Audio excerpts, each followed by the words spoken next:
Music is taking over the streets and the parks and the clubs. It's 30 minutes of some of the best jazz in the world. Today on The Express.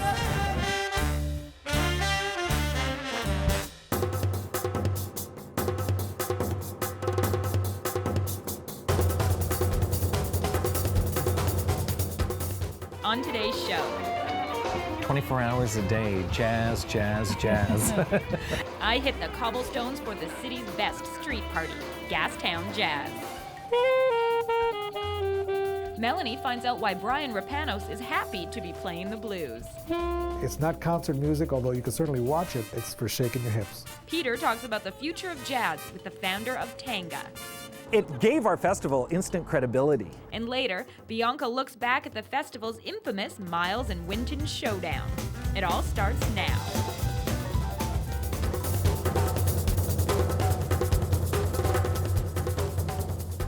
"1,800 artists in just 10 days. The Vancouver International Jazz Festival brings the greats from around the world and showcases our local rising stars. And that's where we're starting with today's Big Summer.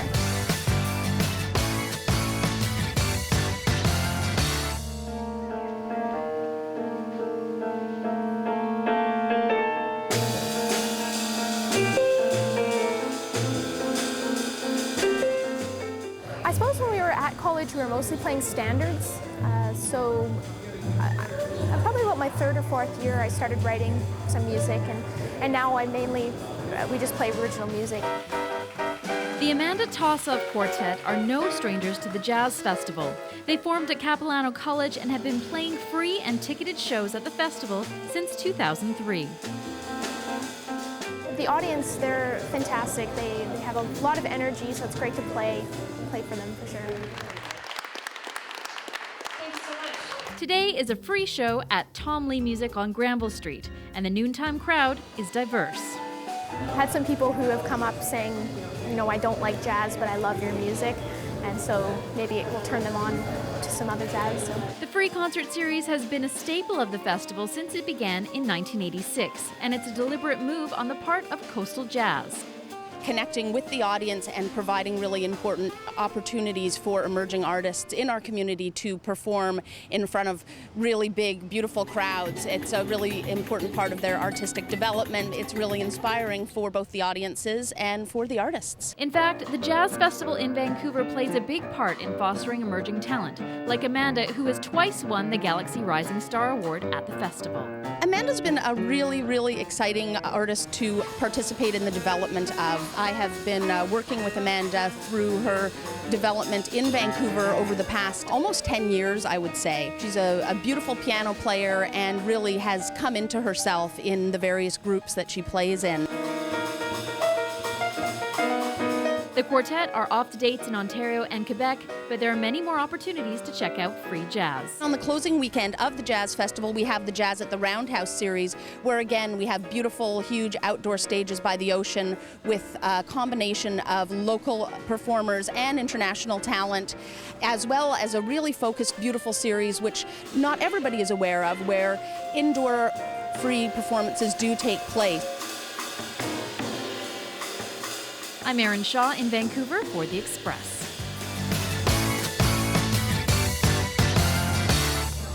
Amanda and her band play around town, and you can find out about their next show online. Now here we are at Jazz Fest, 40 venues, 400 performances, including one of my favorite venues, the Gastown Street Party. Woo!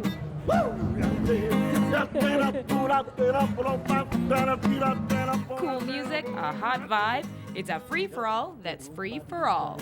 We make the music accessible to a lot of people who can't afford to go to concerts.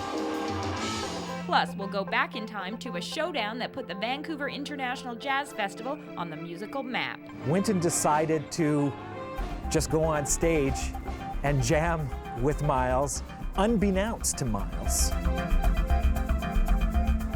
So you have the ones that drew the map, and you have the ones that are moving the borders. You can decide which category Malcolm Aiken falls into, Latin jazz man. I would like you to welcome from Vancouver, Tanga. You could not find a more North American-looking musician. But make no mistake, Malcolm Aiken has the soul and sounds of Latin America coursing through his veins. I was always had a keen ear for something that, a bit the exotic. I was always listening to that, some different types of music when I was young, even though I didn't really know what it was about. In 2005, he founded Tanga, a dynamic 12-member Latin jazz orchestra. If you see the band live, you'll know it's just quite a scene to see that energy there, and you can't help but dance, I think, when you see the Tanga band, for sure.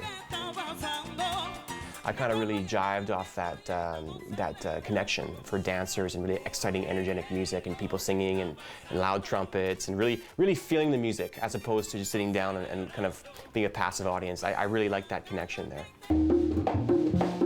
Malcolm was playing shows before he was even legal. At 17, he made the rounds at various clubs in Victoria. The trumpet was the perfect instrument. Yeah, I think that I've always had the interest in different cultures and different musical cultures, and I think one of the great things about the trumpet is that the trumpet fits in so many different types of music around the world. You find the trumpet in all types of music, and it's really lucky for me that I chose the trumpet when I was very young and was able to kind of put myself in these different kind of groups and learn the different types of music. India, which is a lot of Indian rhythms coming into Latin American music now. One of the people that I was really inspired by was a gentleman named Sal Ferreras, and he ran a Latin jazz orchestra, it was called, and basically you have about 15 to 20 musicians in there rehearsing a whole variety of world music, so everything from Brazilian samba to Cuban salsa to West African music and things like that. It's all about dancing. It's all about dancing. Every one of the styles. It's not concert music, although you can certainly watch it, but it's for shaking your hips. It's a dynamic sponge that can just absorb everything and still sound like it's coming from the Caribbean. And with Tanga, there's plenty to soak up. We have everyone from a Japanese piano player to a Cuban singer to French Canadians. It's quite amazing in that sense. All the musicians in the group have a say in how it works, and that in itself results in a music that's different than just simply one sound. But the aim is a simple one. You do get a bit detached from actually the physical live show. And I think that what is exciting about Tanga is that people who haven't really seen live music before or experienced that, they come and see a show and they think, wow, what have I been missing?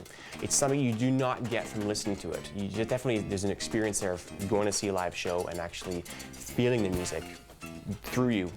A lot of power, a lot of really good arranging, got some good musicians in there and some serious energy. I'm a big fan. In Vancouver, I'm Peter Kim for The Express. Tanga, ladies and gentlemen. Tanga, Malcolm Aiken and Tanga. You can check malcolmaiken.com to find out about upcoming shows and his other musical endeavors. That man has a lot going on, and obviously he's not hard to look at. That's what Jazz Fest is all about, right? The music and the scene. Musical moments from the Gastown street party. I love how everybody comes out, the city comes alive. It marks the beginning of summer for me. Plus memories of 24 years of Vancouver jazz. What's happened over the years as we've become a major international festival, bringing musicians in from all over the world. It don't mean a thing, all you gotta do is sing. Do-wop, do-wop, do-wop, do-wop, do-wop, do-wop, do-wop, do-wop, do-wop. You really do find all ages at the Jazz Festival, especially with the free street parties. And that's what it's all about, getting them while they're young. Up next, we meet this year's winner for the Dal Richards Scholarship for the High School Intensive Program.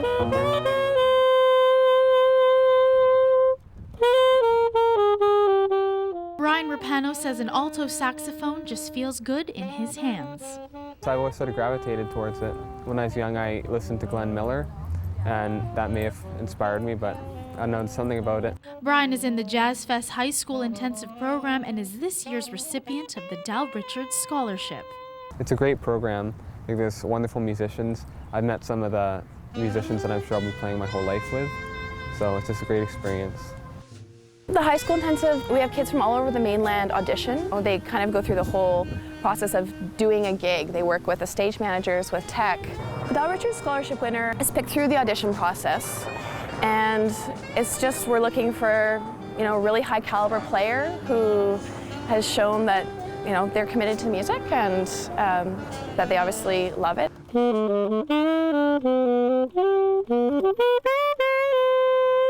We were there when the 18-year-old Handsworth Secondary graduate met the legendary musician for the first time to discuss the piece they will be playing for the Jazz Fest. July the 4th, play what's new with the band. Yeah. Can you give me a little preview here? Sure, I'd love to.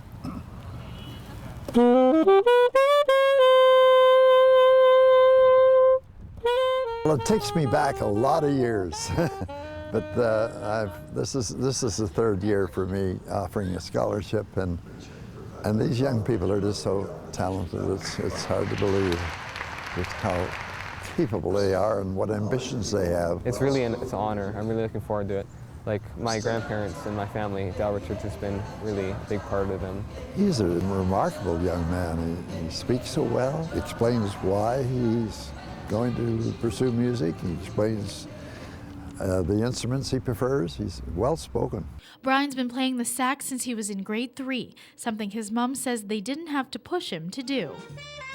We wanted him to play music, and he chose the alto saxophone. He just immersed himself into jazz and has just had this amazing journey, and it's been wonderful for us. The scholarship will help Brian on his next endeavor, Humber School of Music in Toronto. It's a pretty pricey adventure to go all the way to Toronto, and you know, as a family, it's a huge financial commitment.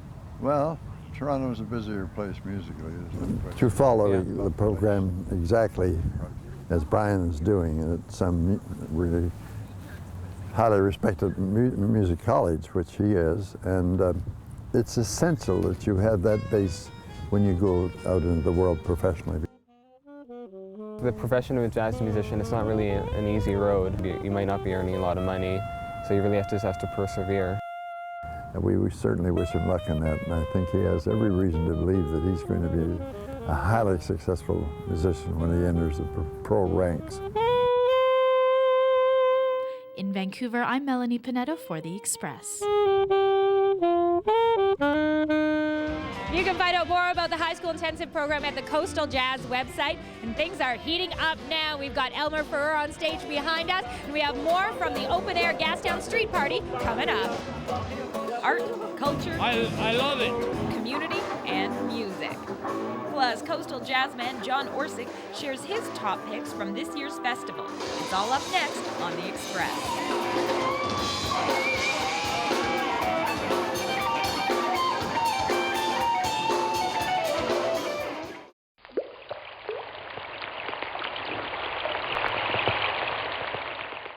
The Express is brought to you in part by Plum, fashion supplier to host Joanna Ward.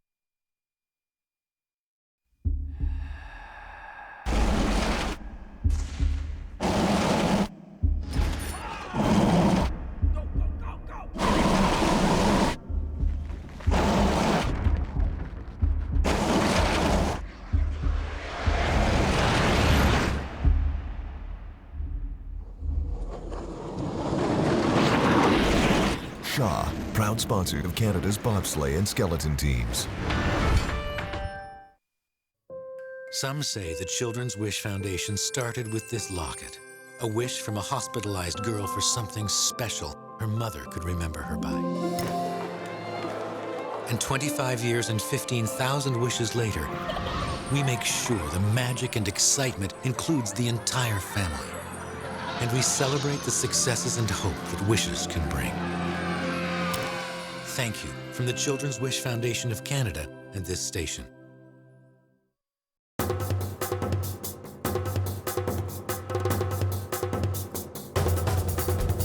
Welcome back to The Express at BC's largest music festival. 24 years for the Vancouver International Jazz Festival, which is amazing. Any idea where it all started? There was an infamous showdown, and lucky for us, one local photographer documented it all. Looking at the size of the venues and talent at this year's Vancouver International Jazz Festival, it's hard to believe the event had such humble beginnings. In the mid-'80s, we were a small regional jazz festival featuring musicians from Vancouver, Seattle, Portland essentially. What's happened over the years is we've become a major international festival, bringing musicians in from all over the world. And festival photographer Chris Cameron has seen them all. I have the good fortune to be the festival photographer. I've been doing that since day one. Cameron was there the night jazz greats Wynton Marsalis and Miles Davis had their infamous showdown and put the Vancouver International Jazz Festival on the map. Wynton decided to just go on stage and jam with Miles, unbeknownst to Miles. I walked right up to him, put his arm around him and said, "Hey, buddy." And so there was a little bit of a showdown that happened. That I won't say Miles' response. And eventually, Miles chastised Wynton. But Miles gestured to a microphone in a manner of, prove you can do it. Marsalis walked over there and started to play and played a big lungful of 20 or 30 seconds. Turned to Miles for acknowledgement, and Miles repeated the same icy cold gesture. And Wynton just deflated. I was getting calls from New York. What happened out at your jazz festival between Miles and Wynton? Wow, you know, like, give us some details. So it gave our festival instant credibility. And in case you're wondering, after that infamous showdown between Davis and Marsalis, Miles Davis continued to play non-stop. And then towards the end of the show, just raised his sunglasses and bore into me with his eyes. And Cameron managed to take this breathtaking, one-of-a-kind photo. This year, Cameron will once again go to countless concerts to take photos of local and international artists. Miles wrote about his showdown with Wynton in his autobiography, Miles. Bianca says check pages 374 and 375. Now, that was our quick history lesson. It's time now to live in the musical moment of the 2009 Vancouver International Jazz Festival.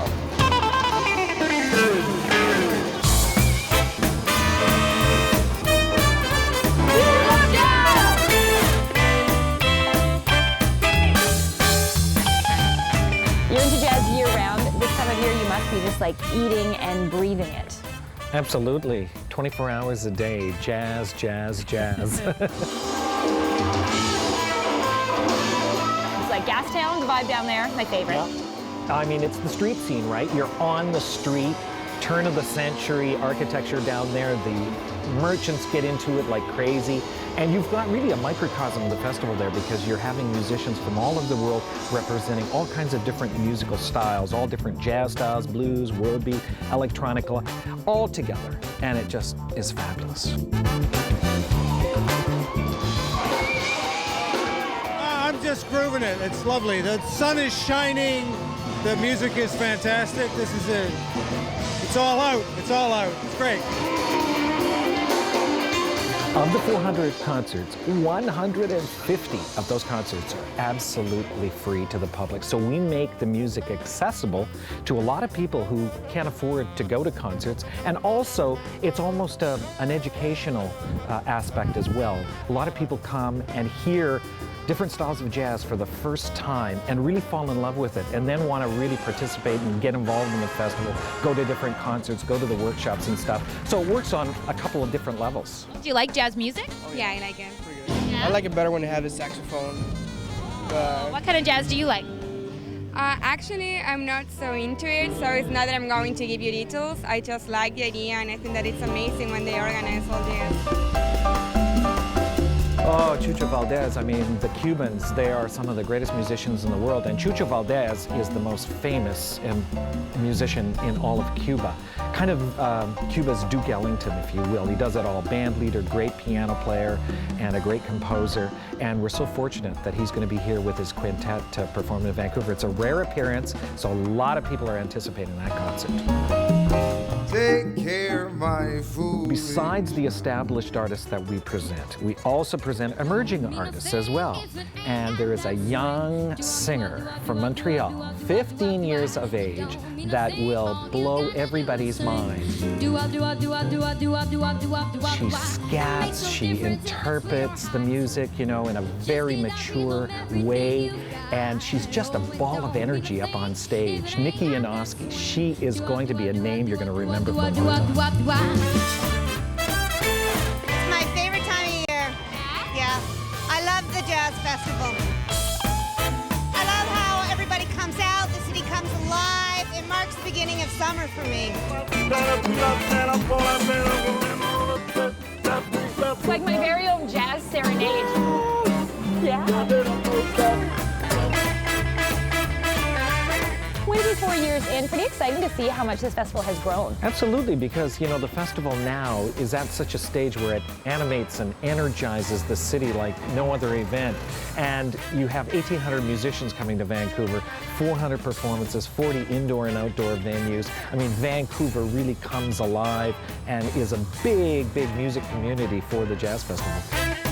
The music says it all, and you can see it for yourself. This city loves its jazz. And it doesn't stop with the Vancouver International Jazz Festival. We have your inside scoop with the big summer spotlight. Capone's in Yaletown offers live jazz every night of the week. Watch local talent and musicians from around the world and enjoy their signature West Coast Italian cuisine. The Cellar's goal from the very beginning was to promote local jazz musicians, and they've done just that.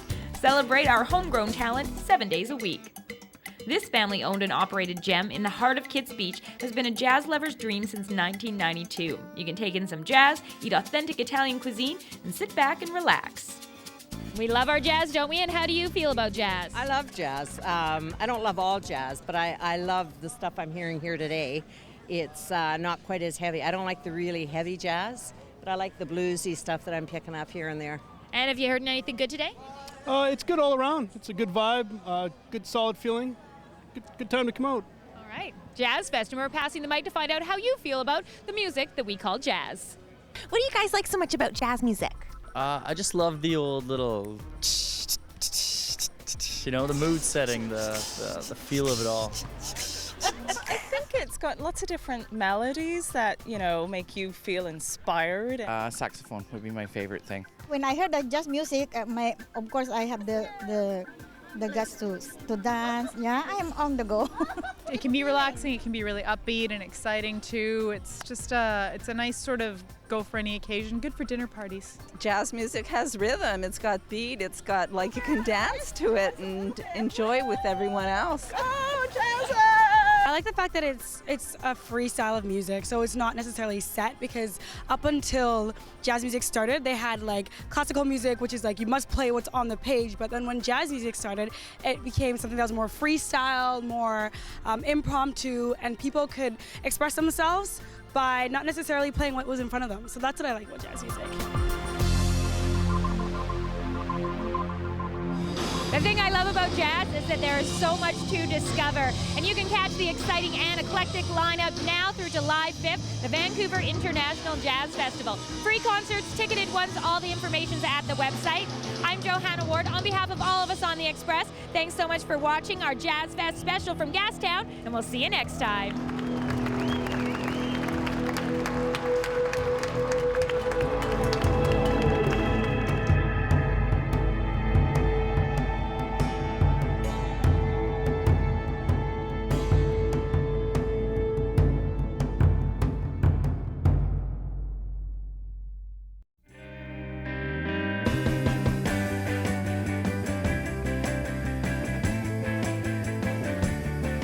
Petland's Critter Care is brought to you in part by Nutrients Pet Foods, online at nutrients.com. Hey everyone, and welcome to Petland's Critter Care. Today, Robert Church and I have a few little cockatiels with us. How are they as pets? Cockatiels make fantastic pets. I have a question for you, actually. Is this the first time you've ever actually held a bird on your hand? Can you tell? Well, you're being very tree-like, and for a bird, that's good. They can't sense fear? No, they're not like a wolf or a horse. They're You're doing just fine. And he seems to be pretty happy with you right now. Fabulous. These are baby cockatiels, and they've actually been hand raised. So the breeder actually raises the babies up and hand feeds them, and they get very strongly bonded with people. And so we wind up with these fantastically tame little pet birds that will live for 20, 25 years. Wow, that's pretty impressive. They'll learn how to talk. And they just make a fantastic little pet. They let you scratch them on the head and pat them, and they're kind of like the puppy dog of the bird family. Look at how much he loves. Oh, and what about the care and maintenance? What to feed them? How do we take care of these guys? Well, birds are a little bit of a commitment. I have to say they can make a little bit of a mess. You'll be vacuuming around their cage a little bit. And of course, a bird is going to go to the bathroom about every 15 minutes or so. Oh, let's wrap this up fast then. And so you can actually like potty train your bird. If he's sitting on your shoulder, every 15 minutes you sort of put him down and you say, go, go. And then when he goes to the bathroom, you go, good boy, and you pick him up and put him back on your shoulder. And you can really train it so that he'll actually like peck on your neck to say, hey, I gotta go to the bathroom, and you go and you put him down and he'll be okay. And what about nutrition? What do we feed these little guys? Well, nutrition is very important because we've got a very small bird that lives for a very, very long time. So on the other hand, it's also easy to feed them because they eat a pelleted diet, which is a formulated diet that you can buy that includes all of the nutrition that they need. You can also give them some seeds. You can have them on a seed diet as well. And then we want to supplement it with dark green leafy vegetables, some cooked pasta. You know what? If it's good for you, it's pretty much good for them. They're pretty omnivorous in the wild. Okay. So they'll eat a lot of insects and foliage and seeds and all kinds of things like that. Awesome. So just experiment and have fun. And they can eat right off your plate sometimes. And you mentioned they like to take baths too? Cockatiels like to get sprayed or misted. Okay. And then they fluff up because in the wild, I guess they're splashing around in the rain. And so it's really fun to bathe them and watch them take a bath. And it's just a great thing for them to do. Awesome. Thank you so much, Robert. Something for you to consider for your next pet. For Petland's Critter Care, I'm Nicole Wackler.